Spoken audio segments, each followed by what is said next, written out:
Les Parisiens, débrief matinal de Reims-Paris Saint-Germain, parce que c'était pas un match extraordinaire.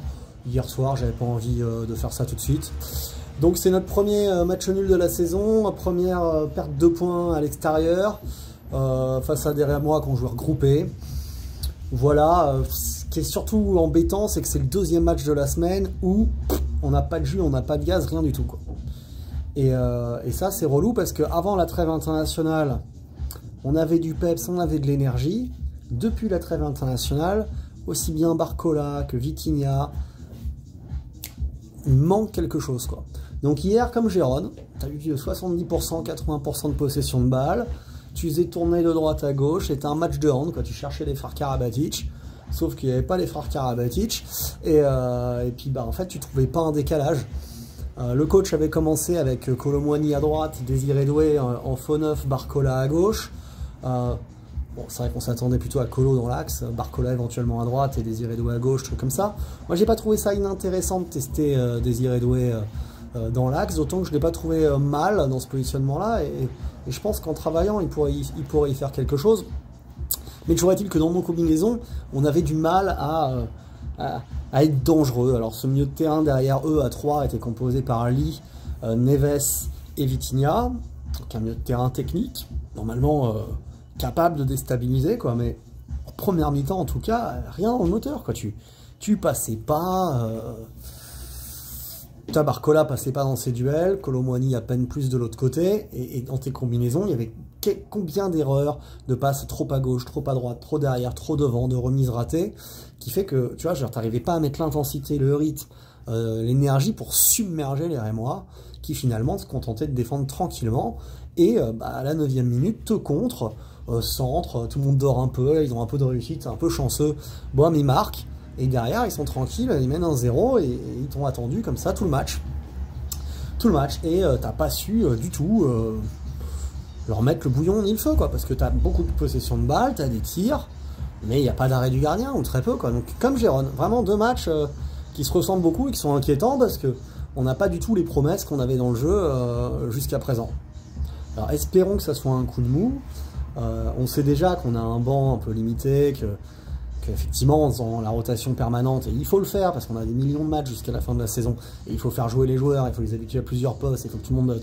Moi, je suis tout à fait pour ce système-là, mais il n'empêche que du coup, c'est vrai que comme tu as un effectif un peu plus léger, tu as du mal à... Dès que tu as des absents, dès que tu n'as pas Dembélé, dès que tu n'as pas Hakimi, dès que tu n'as pas Nuno Mendes, dès que parfois tu n'as pas Vitinha ou Neves, tout ça, tu le sens. Et tu peux pas jouer avec ton équipe type en permanence. Bon. Et là, mine de rien, les blessures, avec Ramos, avec Hernandez, ça commence à s'accumuler. On a rajouté Asensio et hier soir, Désiré Doué. Donc voilà, ça s'est décanté quand à la 65e tu fais rentrer Dembouz, qui à la 68e égalise, sur un joli centre de João Neves qui était décalé côté gauche, qui te fait tendu, deuxième poteau, qui coupait plat du pied droit par Dembélé, sur le gardien qui se la pousse dans ses buts. Il ne peut pas faire grand chose, hein. Il essaye de la sauver, elle rentre quand même. Voilà, et derrière ça, tu as quelques occasions encore d'aller gagner le match. C'est mieux en deuxième mi-temps, mais... Ça manquait de génie, tout ça. Que dire d'autre? Bah, dans les buts, on a vu Safonov. Tu te dis que peut-être que Donnarumma sort le premier but, parce que quand même Gigio sur sa ligne, incroyable. Bon, après, jusqu'à présent, moi j'ai rien à dire de Safonov. On le voit pas assez faire d'arrêt, être mis en danger. J'ai pas l'impression qu'on a recruté un monstre dans les buts, mais je pense qu'on a une bonne doublure. C'est un bon numéro 2.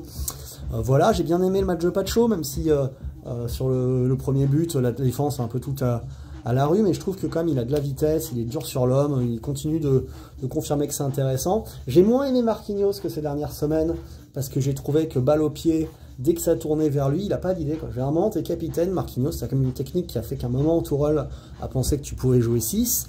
Pourquoi, toi, tu crées jamais le décalage en percussion, en frappe, tu vois, c'est extrêmement rare que tu prennes une initiative. Tu es censé être un 5 libéraux à l'ancienne qui relance, qui a une qualité de pied, donc on se demande à quoi elle te sert, quoi, tu vois.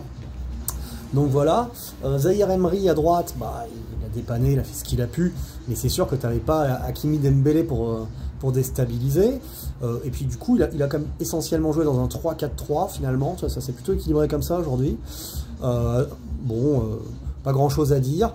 Beraldo à gauche, comme d'habitude, il se fait comme passer assez facilement par des attaquants qui suffit d'aller un peu vite et boum, si tu le passes, c'est terminé. Beraldo, c'est quand même léger, quoi. Luis Enrique avait l'air d'être fan quand il est arrivé, on comprend pas trop.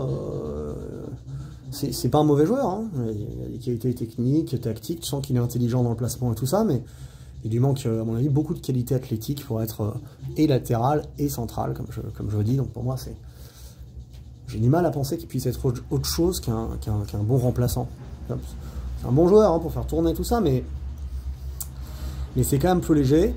Et puis voilà, tu vois, je te dis, j'étais déçu de Vitinha parce que pas de frappe, pas de passe laser, du mal à accélérer, même s'il a un peu fait en deuxième mi-temps. Et un peu déçu de João Neves aussi, qui en première mi-temps réussissait pas grand-chose. Il est monté crescendo en deuxième période, il a été bon en fin de match pour le coup.